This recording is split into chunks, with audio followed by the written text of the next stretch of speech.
MLA কাপের শুভ উদ্বোধন। নানুর পঞ্চায়েত সমিতির মাঠে আজ থেকে শুরু হলো এমএলএ কাপ ক্রিকেট প্রতিযোগিতা। প্রতিযোগিতায় 6টা টিম অংশগ্রহণ করেছে। উদ্বোধনী অনুষ্ঠানে উপস্থিত ছিলেন বীরভূম জেলার সভাধিপতি কাজল শেখ, নানুরের বিধায়ক বিধানচন্দ্র মাঝি সহ অন্যান্য বিশিষ্ট ব্যক্তিবর্গ।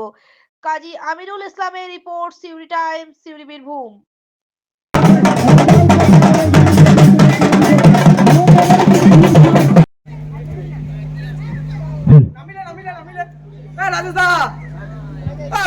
দেখো কি বটে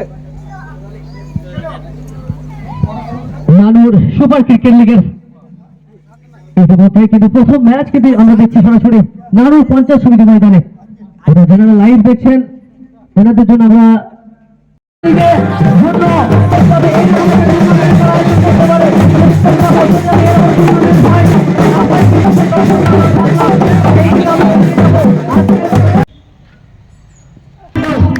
আমরা এখানে অতিরিক্ত রান কিন্তু একটা যোগ হয়েছে।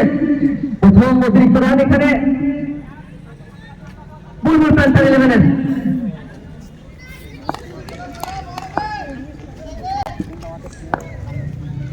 দ্বিতীয় ওভারে যে বল করছে গোপাল।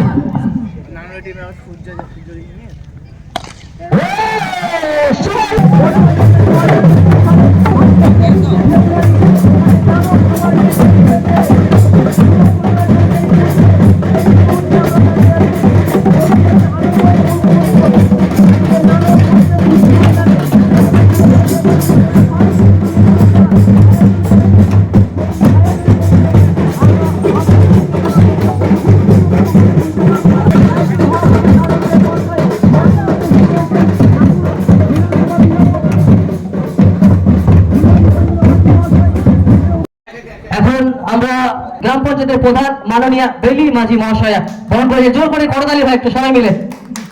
তিনি মূল্যবান সময় আমাদেরকে দিয়েছেন। তিনি অনেক ব্যস্ততা মানুষ, অনেক কাজের মানুষ, সেই সমস্ত কাজকে ফেলে দিয়ে তিনি আমাদের ডাকে তিনি সাড়া দিয়েছেন। অনেক অনেক ধন্যবাদ, অনেক অনেক শুভেচ্ছা আপনাকে, ধন্যবাদ। এরপরে যাকে বরণ করে নেব আমরা নানুর বিধানসভার বিধায়ক মাননীয় বিধানচন্দ্র মাঝি মহাশয় বরণ করে নিচ্ছেন। নানু গ্রাম পঞ্চায়েতের প্রধান বেলি মাঝি মহাশয়া একটু জোর করে করতালি ভাই সবার কাছ থেকে চেয়ে নিচ্ছি, অনেক অনেক ধন্যবাদ। এরপর আমরা বরণ করে নেব নানুর পঞ্চায়েত সমিতি কর্মাধ্যক্ষ মাননীয় অখিল বন্ধুপাল মহাশয়কে বরণ করে নেব। বরণ করবেন নানুর গ্রাম পঞ্চায়েতের প্রধান মাননীয় বেলি মাঝি মহাশয়া বরণ করে নিচ্ছেন। এবং দেখুন নানুর বিধানসভার মুখে যেটুকু আমার জানা আছে এর আগে এই ধরনের কোনো টুর্নামেন্ট আয়োজন হয়েছে বলে আমার মনে হয় না। নানুর super cricket league 2025 MLA cup নানুর ব্লকের যারা ইয়াং জেনারেশন নবযৌবন তাদের উদ্যোগে এই খেলার আয়োজন।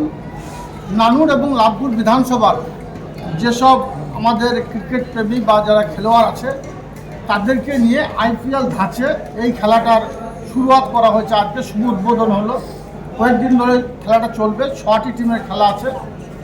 এই উদ্দেশ্যে একটাই কথা বলবো, এগিয়ে নানুর, এগিয়ে বীরভূম, এগিয়ে বাংলা। বিগত দিনে নানুর বিধানসভার বুকে এই ধরনের খেলা অনুষ্ঠিত হয়নি, কিন্তু দিনের পর দিন যেভাবে নানুর এগিয়ে যাচ্ছে, ইয়াং জেনারেশন আমার যুব সমাজ তারা খেলার মাঠে উত্তীর্ণ হচ্ছে। আগামী দিনে আমার দৃঢ় বিশ্বাস এই নবযৌবন, এই ইয়াং জেনারেশন তার আগামী দিনে আমার দেশ দেশান্তরে ছড়িয়ে পড়বে।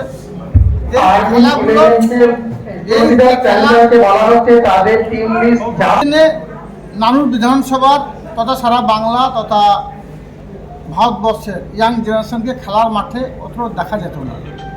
খেলার মাঠে সচরাচর দেখা না যাওয়ার জন্য আমরা পিছিয়ে পড়ছি। খেলার মাঠে না দেখা গেলে তাদের শারীরিক সক্ষমতা অধিকারী হবে না। শারীরিক সক্ষমতা অধিকারী না হলে আমার জাতি, আমার জেলা, আমার রাজ্য এগিয়ে যাবে না। সেই কথা উপলব্ধি করে আমাদের মাননীয় মুখ্যমন্ত্রী মাননীয় মমতা বন্দ্যোপাধ্যায় সারা বাংলার বুকে যে ক্লাবগুলো আছে প্রত্যেকটি ক্লাবকে আর্থিকভাবে অনুদান দিয়েছেন এবং খেলাধুলার সাজ সরঞ্জাম যুব কল্যাণ দপ্তরের মাধ্যমে তিনি দিচ্ছেন, যার জন্য আমার যুব সমাজ খেলার মাঠে অবতীর্ণ হচ্ছে। বিগত দিনে তারা ফেসবুক, টুইটার, ইনস্টাগ্রাম নিয়ে ব্যস্ত হয়ে পড়েছিল, কিন্তু এখন খেলার মাঠে দেখা যাচ্ছে। এটা আমাদের কাছে বিশাল বড় পাওনা।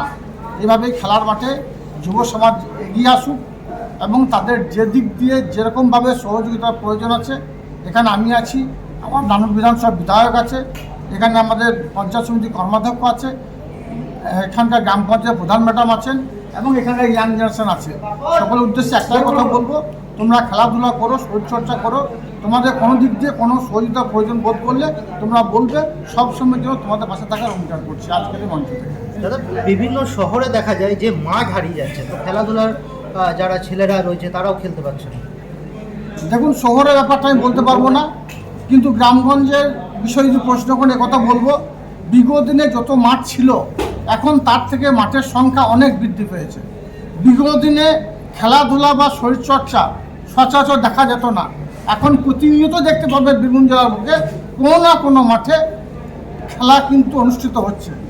যেমন আমার লোকাল প্লেয়াররা খেলছে, সেই রকম রাজ্যের বিভিন্ন প্রান্ত থেকে যারা প্রতিভাবান, যারা ভালো প্লেয়ার, তাদেরকে নিয়ে এসে কিন্তু খেলাধুলা বা শরীরচর্চার কাজ চলছে। অর্থাৎ বীরভূম জেলা বিগত দিনের থেকে এখন এগিয়ে আছে এবং এগিয়ে যাবে আগামী দিনে।